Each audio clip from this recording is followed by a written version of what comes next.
안녕하십니까. 파이터연구원 나정주 원장입니다. 오늘은 본격 주제를 시작하기에 앞서 공지사항 하나 하고 시작하도록 하겠습니다. 이번 달이죠. 2020년 9월 달에 월간중앙은 중앙일보에서 발행하는 유명한 월간지가 되겠죠. 이 월간중앙 표지에 제가 투고한 기고문 제목이 이렇게 실렸습니다. 이렇게 월간중앙 표지에 제목이 이렇게 실리기는 대단히 좀 어렵습니다. 저도 월간중앙에 이렇게 제목이 실린 건 처음입니다. 여러분의 성원에 힘입어 이렇게 좋은 기회를 가질 수 있었던 것 같습니다. 그 제목 내용을 좀 보면 급증하는 구직급여의 재정 빨간불, 고용기금 축내는 자발적 취업의 유혹, 이러한 제목으로 실렸습니다. 유튜브 커뮤니티에 요 세부 내용은 제가 링크해서 올려놨습니다. 여러분들이 많이 봐주시면 감사하겠습니다. 자, 그럼 오늘 본격 주제를 시작하도록 하겠습니다. 코로나 시대를 맞이해서 우리나라가 OECD 국가 중에서 올 경제 성장률이 1위로 전망되면서 문재인 대통령이 경제 정책을 잘해서 이렇게 좋은 결과가 나왔다 하고 이렇게 국민들한테 여러 번 자랑을 했습니다. 그러나 이것이 정말로 정부가 경제 정책을 잘해서 이 코로나 위기 상황에도 불구하고 잘 선방할 수 있었던 건지 아니면 다른 원인 때문에 그런 건지 오늘 좀 살펴보도록 하겠습니다. 자, 그럼 먼저 문재인 대통령의 발언부터 좀 살펴보도록 하겠습니다.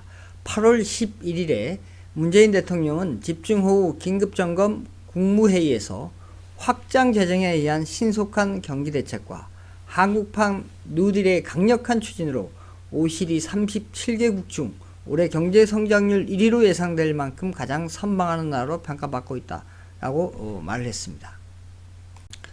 그럼 실제 우리나라가 OECD 국가 중에 올 경제성장률이 1위로 전망되는지 좀 살펴보도록 하겠습니다. 자, 이 그래프는 올 6월 기준입니다. 가장 이제 최신화된 것입니다. 자, 보시면은 OECD 평균 경제 성장률은 올 마이너스 7.5%로 예상되고, 그러나 우리나라는 마이너스 1.2%로 예상됩니다. 자, 문재인 대통령이 얘기한 거는 마이너스 0.8%인데, 그거는 이제 6월달 기준으로는 이제 마이너스 1.2%로 우리나라에 대해서 올 경제 성장률을 예상했는데, OECD에서 8월 달에 하향 조정했죠. 한국 보고서를 내면서 마이너스 0.8로 하향 조정한 것입니다. 하향 조정하든 하지 않든 간에 좌우지간 우리나라는 지금 OECD 국가 중에 올 경제 성장률이 가장 양호한 것으로 나타나고 있습니다. 여기서 여러분은 이런 의문을 가질 것입니다. 코로나 전에 현 정부에서는 소득주도 성장 정책을 계속 펴서 경제가 안 좋아졌고, 코로나 후에도 그 기조를 바꾸지 않고 소득주도 성장 정책을 계속 펴왔는데, 이 코로나는 위기를 맞아서 어떻게 OECD 국가 중에서 가장 잘 선방할 수 있는지 아마 이것이 궁금하실 겁니다. 자, 거기에 대해서 좀 살펴보도록 하겠습니다. 자, 이 그래프는 전년 같은 월 대비해서 주요 업종별로 취업자 수 변화를 보여줍니다. 그래서 단위는 1000명입니다. 중앙에 있는 점선은 코로나가 본격화된 시점을 의미합니다. 자, 빨간색이 이제 제조업을 뜻하고, 그 다음에 하늘색이 도매 및 소매업, 그 다음에 노란색이 숙박 및 음식점업, 그 다음에 보라색이 교육 서비스업이 되겠습니다.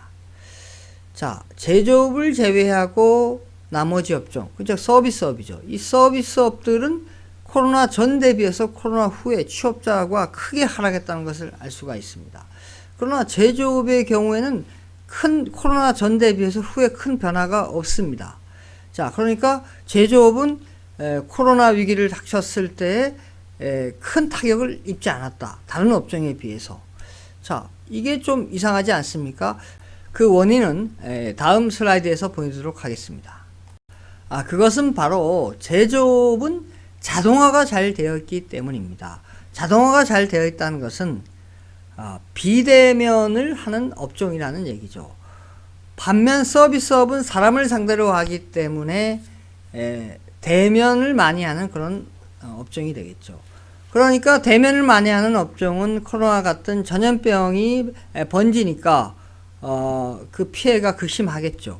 그러나 이렇게 사람을 상대를 하지 않고 비대면이 주인 그런 제조업의 경우에는 이렇게 코로나가 와도 큰 타격을 입지 않았다는 것입니다. 자, 그래서 그 제조업이 얼마나 자동화된지 살펴보면 다음과 같습니다. 이 그래프는 2009년부터 2017년까지 제조업에서 평균 자동화 지표를 보여줍니다. 그래서 단위는 만 명당 자동화가 즉 로봇 대수가 몇 대냐 이것을 의미합니다. 자, 그래서 보시면 OECD 평균은 만 명당 114대입니다. 그러나 한국은 보시면 OECD 국가 중에서 가장 이 자동화 지표가 높은데 가장 자동화가 잘 되어 있는데 만 명당 458대가 되겠습니다. 일본보다도 높습니다. 일본은 만 명당 312대가 되겠습니다. 자, 독일보다도 높죠. 독일은 만 명당 285대가 되겠습니다. 이렇게 우리나라는 이 제조업에서 자동화가 잘 되어 있다는 것을 알 수가 있습니다. 자, 이렇게 제조업에서 자동화가 잘 되어 있는데 그런 제조업 비중이 만약에 높다면 이번 코로나 사태를 맞았을 때 다른 국가에 비해서 보다 잘 대응할 수 있겠죠. 자, 그래서 이 제조업 비중이 GDP 대비해서 얼만큼 우리나라가 높은지 좀 살펴보도록 하겠습니다. 자, 이 그래프는 이제 이 제조업은 부가가치 기준입니다. 자, GDP도 부가가치 기준인데, 자, 이 의미가 뭐냐면, 자, 부가가치 기준이라는 걸 잘 모르는 분들이 있습니다. 자, 부가가치라는 거는 이제 우리가 물건을 만들면 최종재가 있죠. 이 최종재를 만들기 위해서 중간에 막 들어가는 중간재들이 있습니다. 그럼 이제 이 중간재를 파는 이제 뭐 대부분 이제 중소기업들이 많죠. 중소기업들이 대기업에 이런 중간재를 납품하면 그 중간재를 이용해서 대기업은 이제 최종재를 만들죠. 그 최종재를 만들어서 소비자에게 제공하는 것이죠. 자, 그 최종재 하에서 이 중간재 매출을 뺀 겁니다. 그러니까 최종재 매출이 나오면 그 중간재 매출을 뺀 거, 그게 이제 부가가치 기준의 제조업 매출이 되겠죠. 그 다음에 GDP도 마찬가지입니다. GDP도 최종재가 있으면 그 최종재에서 중간재, 그 중간재를 그러니까 중소기업들이 많이 만드는 그런 부품 매출을 뺀 겁니다. 그게 이제 GDP가 되겠습니다.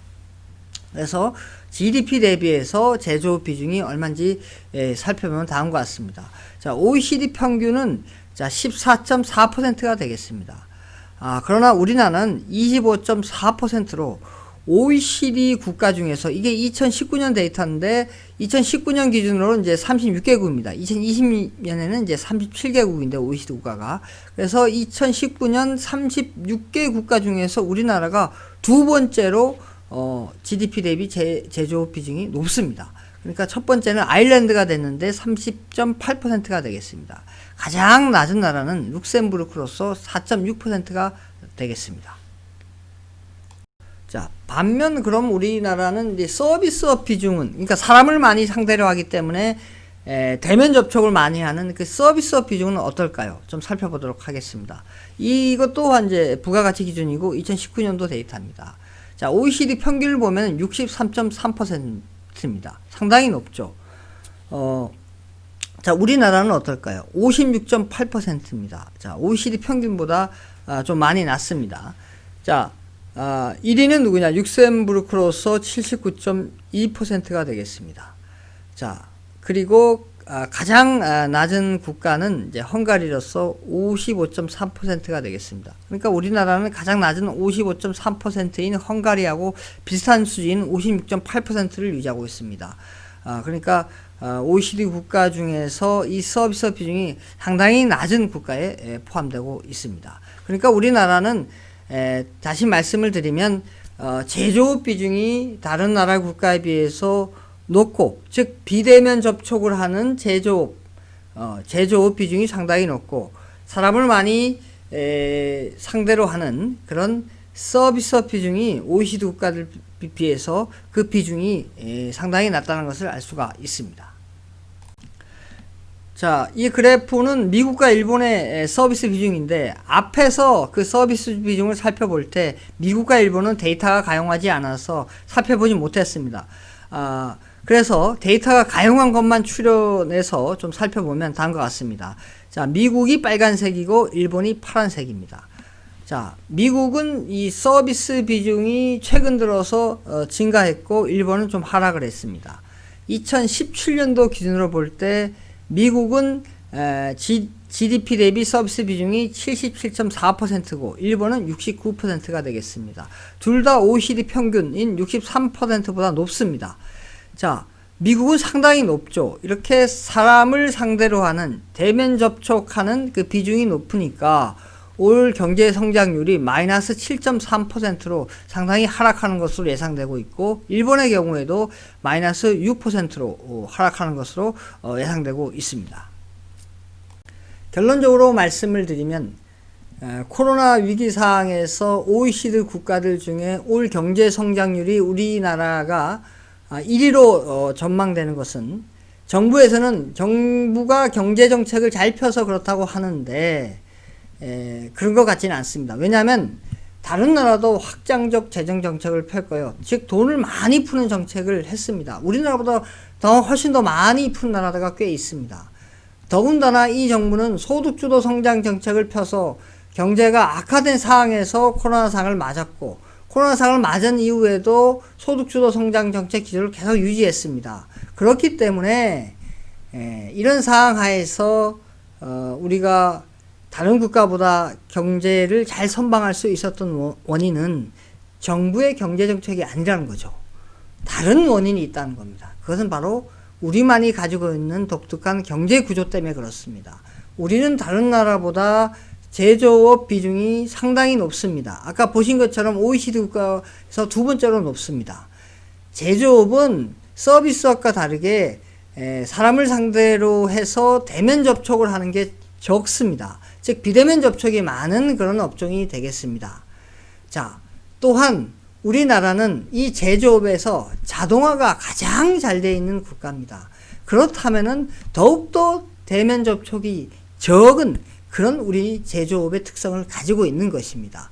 아까 보신 것처럼 우리나라는 이 서비스업 비중이 다른 나라보다 상대적으로 낮고 그 다음에 사람을 적게 상대하는 비대면 접촉이 많은 그런 제조업 비중이 아주 높고 다시 말씀드리지만 자동화가 가장 잘 되어 있기 때문에 대면 접촉 확률이 가장 낮은 그런 제조업을 가지고 있다. 따라서 이번 코로나 위기 상황이 왔을 때 우리가 다른 나라보다 잘 대처할 수 있다. 이렇게 말씀을 드릴 수가 있습니다.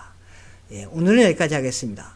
자, 오늘부터 제가 좀 강조하고 드리고 싶은 말은 좀 구독, 좋아요. 제가 끝에 좀 말씀을 드리겠습니다. 구독 눌러주시고 좋아요 눌러주시면 감사하겠습니다. 예, 감사합니다.